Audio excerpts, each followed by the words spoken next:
My name is Jack Carter, and I've been a police officer for over a decade. In my small suburban town, the job is usually routine, petty thefts, noise complaints, maybe the occasional domestic disturbance. Nothing that would keep you up at night. So, when I got a call about a woman disappearing from her own home, I thought it'd be another case of a marital fight blown out of proportion.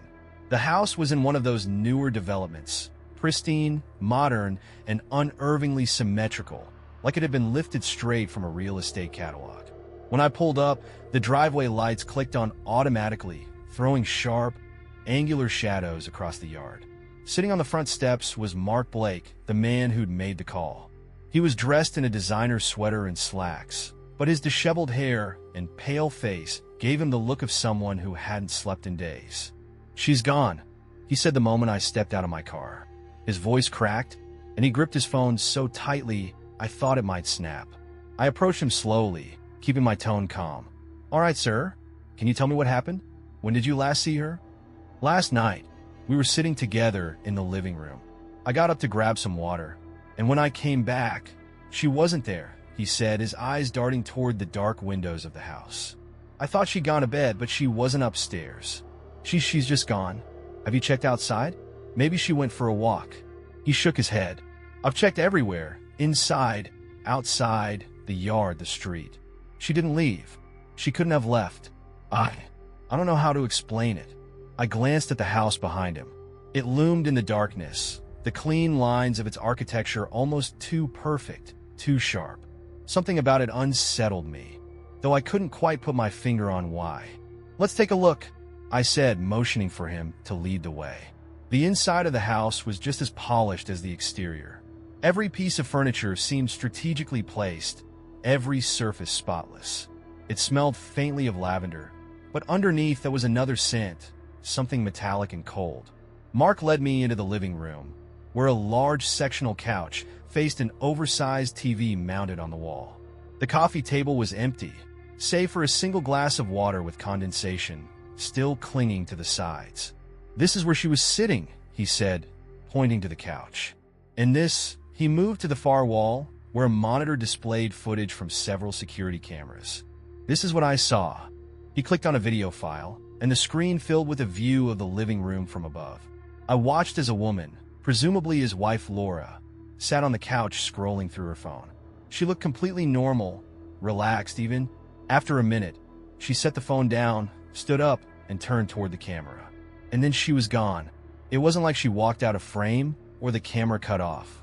1 second she was there, and in the next frame, the couch was empty. I leaned closer to the screen, my pulse quickening. "Is this real?" I asked. Mark nodded frantically. "I've watched it 100 times. It's real. There's no glitch, no cut. She just vanished." I replayed the footage, searching for anything, a shadow, a distortion, anything that could explain what I was seeing. But there was nothing. "Have you checked the rest of the house?" I asked, trying to mask my unease. "Of course," Mark said. "I checked every room. She's not here. And the cameras cover all the exits. She didn't leave." I frowned but nodded. "Let me take a look myself." As I walked through the house, that sense of unease deepened. The air felt heavy, almost oppressive, and every step I took seemed to echo just a little too loudly. Upstairs, I found the master bedroom. Laura's phone was on the nightstand, its battery dead. The bed was perfectly made, the sheets stretched tight like in a hotel. The hallway leading back to the stairs was lined with family photos. Most were of Mark and Laura. Vacations, holiday parties, smiling faces in perfectly curated settings. But one photo caught my eye. It was older, smaller than the others, and tucked into the corner of the frame. It showed Mark standing with a group of men in what looked like a college dorm room. Something about the way he stood, rigid, slightly apart from the others, made me pause. "Jack!" Mark's voice startled me, and I turned to see him standing at the bottom of the stairs. "Did you find anything?" "No," I said, shaking my head. "Not yet." As I descended the stairs, a sound stopped me in my tracks. A faint whisper, so quiet I wasn't sure if I'd imagined it. It seemed to come from the vents in the walls. "What was that?" I asked, looking toward the nearest vent. Mark shrugged, his face unreadable. "You'll hear things in this house. It happened sometimes. Laura always said the house was alive. Alive. He gave me a weak smile. She was under a lot of stress. I didn't respond. My gut told me there was more to this story than Mark was letting on. And as I left the house that night, I couldn't shake the feeling that whatever had happened to Laura wasn't just some glitch in a camera feed. The next morning, Mark called me again. His voice was strained, his words hurried. "Jack, you need to come back," he said. "There's something else. Something I didn't show you yesterday." "What is it?" I asked. "It's easier if I show you in person. Please, just come." There was a desperation in his voice that made it hard to refuse. I agreed to meet him later that day, but before heading to the house, I stopped by the station to review the file on Laura Blake. She'd never been reported missing before. In fact, her record was spotless. No arrests, no prior police reports, no history of violence. But there was something odd. In a log entry from 3 months ago, an anonymous caller had reported shouting coming from the Blake residence. The responding officer wrote it off as a false alarm, noting that the couple seemed fine. I printed a copy of the report and tucked it into my jacket before heading to the house. When I arrived, Mark was waiting for me at the front door. His appearance had worsened, dark circles under his eyes, a jittery tension in his movements. He motioned for me to follow him inside without saying a word. He led me to the basement, a part of the house I hadn't explored the day before. The stairs creaked under our weight, and the air grew noticeably colder as we descended. The basement was unfinished, with concrete walls and a single dim bulb casting long shadows. In the corner, Mark pointed to a tall, metallic cabinet. "It's in there," he said. I opened the cabinet cautiously. Inside were several hard drives stacked neatly on shelves, each labeled with a date. "What are these?" I asked. "More recordings," Mark said. "From the cameras. I didn't want to show you yesterday because, well, I wasn't sure what you'd think. But there's something on them, something I can't explain." I pulled out the drive with the most recent date and brought it upstairs to his office. As I connected it to his computer, Mark stood behind me, pacing nervously. The first file was footage from the master bedroom. It showed Laura lying in bed, tossing and turning as if unable to sleep. She got up around 3 a.m., walked to the window, and stood there for several minutes, staring out into the darkness. Then the screen flickered. When the image returned, Laura was gone. The bed was empty, the room untouched. I frowned, rewinding the footage. The flicker lasted less than a second, but it was enough to make her disappear. "That's not all," Mark said, leaning over my shoulder. "Check the hallway camera from the same night." I opened the next file. The hallway was empty at first, but then Laura appeared, walking slowly past the camera. Her movements were strange, stiff, almost mechanical. She paused in front of one of the vents, tilting her head as if listening to something. And then, without warning, she turned and looked directly into the camera. It wasn't a casual glance. Her eyes locked onto the lens, unblinking, as if she knew someone would be watching. The hairs on the back of my neck stood up. "Did she ever talk to you about the cameras?" I asked. Mark shook his head. "No, she hated them. Actually, she said they made her feel like she was being watched. But I installed them for her safety." "Her safety? Or your control?" The question slipped out before I could stop myself. Mark's expression darkened. "What are you implying?" "Nothing," I said quickly. "But this footage, it doesn't prove anything supernatural. That flicker could have been tampered with. I'll need to take these drives back to the station for analysis." Mark didn't argue, but I could tell he wasn't happy. As I packed up the drives, I noticed something odd about the office. The walls were lined with framed degrees and certificates, but one of the frames was empty, just an outline of where a photo or document used to be. "Did you take something down?" I asked, gesturing to the frame. Mark glanced at it and shrugged. "Not recently. Maybe Laura did." I made a mental note to investigate further. Something about this house, this case, wasn't adding up. Before leaving, I decided to check the vents that Laura had been so fixated on in the footage. The hallway vent was large, its cover secured with screws. I unscrewed it and shone my flashlight inside. At first, I saw nothing but dust and cobwebs. But then, deeper in the duct, something glinted in the light. I reached in and pulled out a small recording device, an audio recorder with a blinking red light. I turned to Mark, holding up the device. Care to explain this? I asked. His face went pale. I don't know how that got there, he stammered. I didn't believe him. Mark didn't say another word as I bagged the recorder and tucked it into my jacket. His silence spoke volumes. I had dealt with liars and manipulators my entire career, and Mark's face, his pale, trembling hands, was all too familiar. He wasn't afraid of the house. He was afraid of me finding out the truth. I'll be taking this recorder along with the hard drives, I said, my voice firm. I'll also need access to all the other vents in the house. There could be more. Mark hesitated for a moment before nodding. Fine, whatever you need. His compliance felt rehearsed, like he was buying time. But for what? I made my way to the rest of the vents, systematically opening each one. Most of them were empty, but in a vent near the kitchen, I found another recording device. This one wasn't actively blinking. Its battery had likely died, but it had clearly been in use at some point. What's with the recorders, Mark? I asked. I told you I didn't put them there, he said quickly. Maybe Laura did. She was paranoid. She thought someone was watching us. And you didn't think to tell me that earlier? He didn't answer. Instead, he folded his arms and leaned against the counter, his jaw tight. I wasn't buying it. Laura may have been paranoid, but paranoia doesn't explain hidden recorders in a house that already had a top-of-the-line security system. Someone had gone to a lot of trouble to make her feel like she was losing her grip on reality. I decided to head back to the station and review the footage and the audio from the devices. But as I started packing up my tools, something caught my attention, a faint, rhythmic tapping sound. It was coming from upstairs. Mark froze, his eyes darting toward the ceiling. What's that? I asked. He shook his head. It's nothing. Probably the pipes. This house, it makes noises. Stay here, I said, already moving toward the stairs. I climbed to the second floor, the tapping growing louder with each step. It sounded deliberate, like someone drumming their fingers against a hard surface. The sound led me to the master bedroom. The room was just as I'd left it earlier. Bed perfectly made, Laura's phone still sitting on the nightstand. But now there was something new, a faint smear of dirt on the edge of the window frame. I leaned closer, inspecting the smear. It looked fresh, as if someone had climbed in or out recently.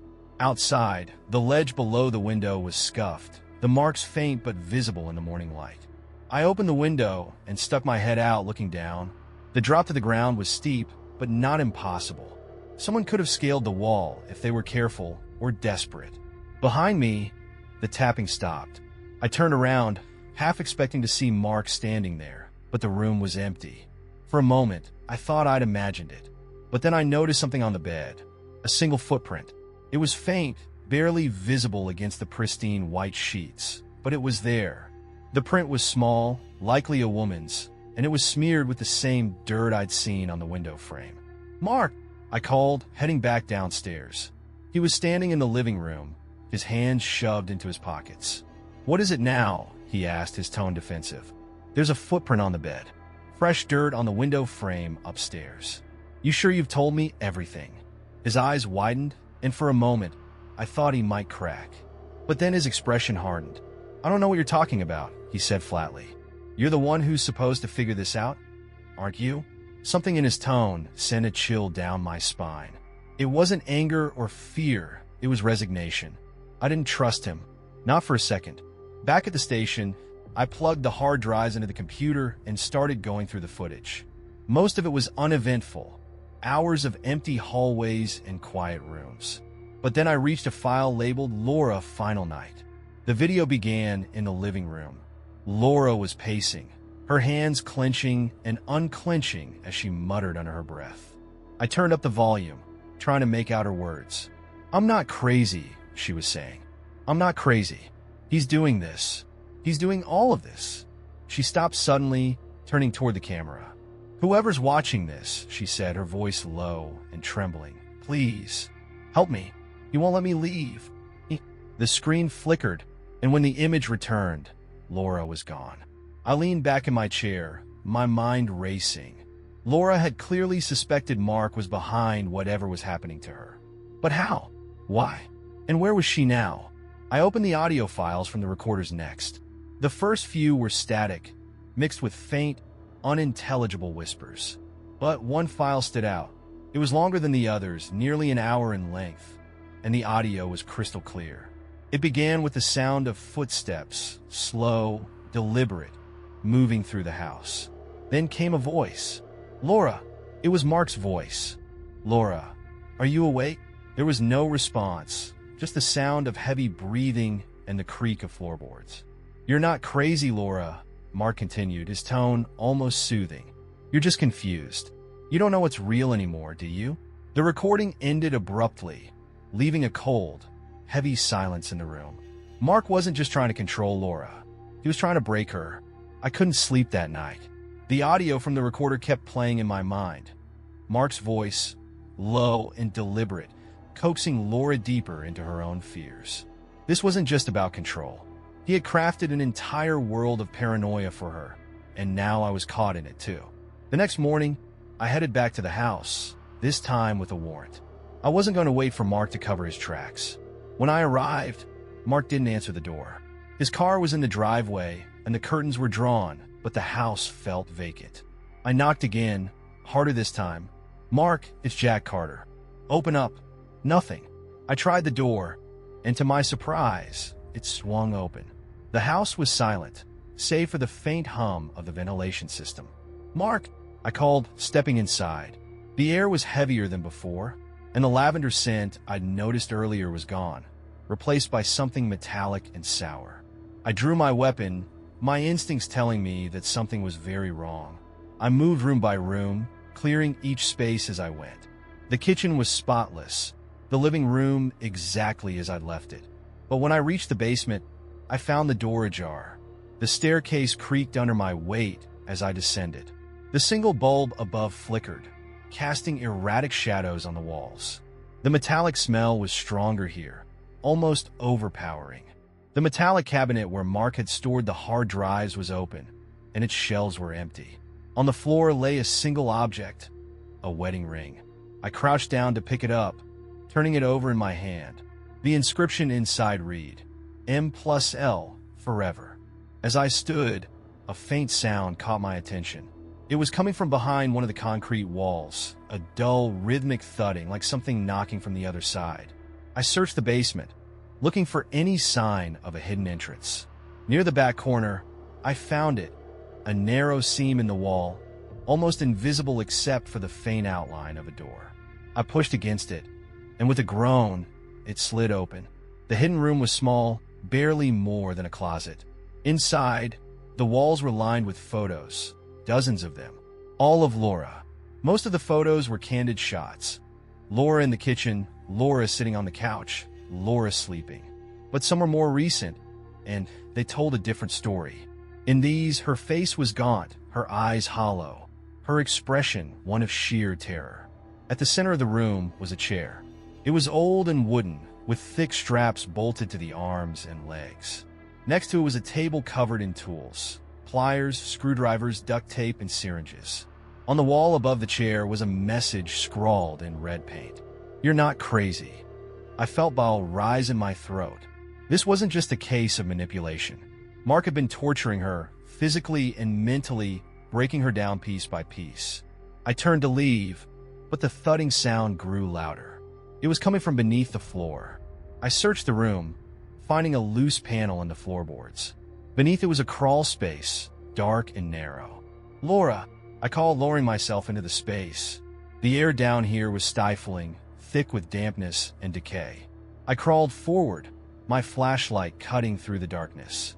The sound of my own breathing echoed around me, mixing with the faint knocking. Finally, I saw her. Laura was lying on her side, her hands and feet bound with duct tape. Her face was bruised, her hair matted, but she was alive. "Laura!" I rushed to her, tearing at the tape. Her eyes fluttered open, and for a moment, she looked at me like she didn't recognize me. "It's okay," I said. "I'm here to help you. You're safe now." Her lips trembled, and she whispered, He's watching." Before I could respond, a loud crash echoed from upstairs. I froze, my mind racing. Mark was still here. "Stay quiet," I whispered to Laura, grabbing my radio to call for backup. As I climbed out of the crawl space, I heard heavy footsteps pacing above me. Mark wasn't trying to hide. He wanted me to know he was there. I moved up the basement stairs slowly, my gun drawn. The house was eerily silent again, the crash having left an unnatural stillness in its wake. "Mark!" I shouted. "It's over.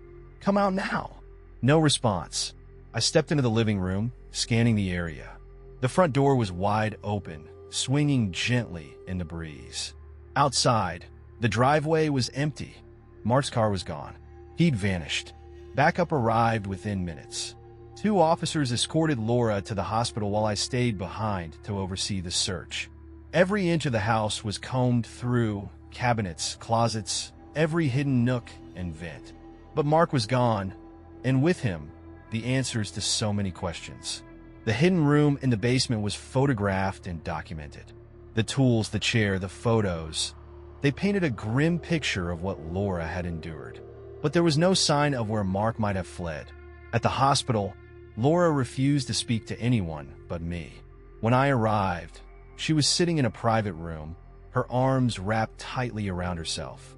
"He's not gone," she said the moment I walked in. Her voice was hoarse, her eyes darting to the corners of the room as if she expected him to materialize out of thin air. "Laura, we'll find him," I assured her. "He won't hurt you again." She shook her head. "You don't understand. He doesn't need to be here to hurt me. He's everywhere. In my head. In that house." I leaned forward, keeping my voice calm. "Laura, listen to me. The house isn't alive. Mark made you believe that, but it was him all along. The cameras, the recorders, the noises. He orchestrated everything to make you feel like you were losing control." Her gaze flickered to mine, uncertainty clouding her face. "But the things I saw, the way he looked at me, it wasn't just him. There's something in that house." I didn't know what to say to that. Part of me wanted to dismiss it as trauma, her mind struggling to process the abuse she'd endured. But another part of me couldn't forget the unease I'd felt in that house. The whispers, the weight in the air. 3 days later, we found Mark's car abandoned in a parking lot outside the city. Inside, we discovered a laptop and several notebooks filled with meticulous plans. Blueprints of the house, diagrams of the ductwork, scripts for his interactions with Laura. Every detail of her torment had been planned in advance. He'd manipulated her movements, her thoughts, her reality itself. But one notebook stood out. It was labeled Jack. Inside were pages of handwritten notes about me. My routine, my cases, even my conversations with Laura. He had been watching me too. One entry sent a chill down my spine. "Jack doesn't believe yet, but he will. The house will show him." I returned to the house one final time. It had been sealed off as a crime scene, but I needed to see it again to understand how Mark had done it all. The house felt emptier now, devoid of the strange tension it had held before. As I walked through the rooms, I noticed details I hadn't before. Small scuff marks on the floors where furniture had been dragged, faint scratches on the walls where he'd hidden his devices. In the living room, I found a loose floorboard beneath the couch. Underneath, it was a small compartment containing another recorder. I played it, expecting more of Mark's taunts. But instead, I heard my own voice. "Mark," the recording said, "it's over. Come out now." The words were from the night I found Laura, but the recording shouldn't have existed. No one else had been there to record it. As the recording continued, a second voice joined in. Mark's voice, whispering over mine. "You'll never leave." I dropped the recorder, my heart pounding. The house wasn't alive. It couldn't be. But standing there in the silence, I felt it again, that oppressive weight, the sense of being watched. I left the house that day, but it never left me. Mark Blake was never found. Laura moved to another state, changed her name, and started a new life. But for me, the case was far from over. Every so often, I receive an envelope in the mail. No return address, no explanation, just photos. Photos of me, standing in a house. And in every photo, there's a shadow behind me. Thank you for watching. Please subscribe to the channel, and I'd love to hear your comments.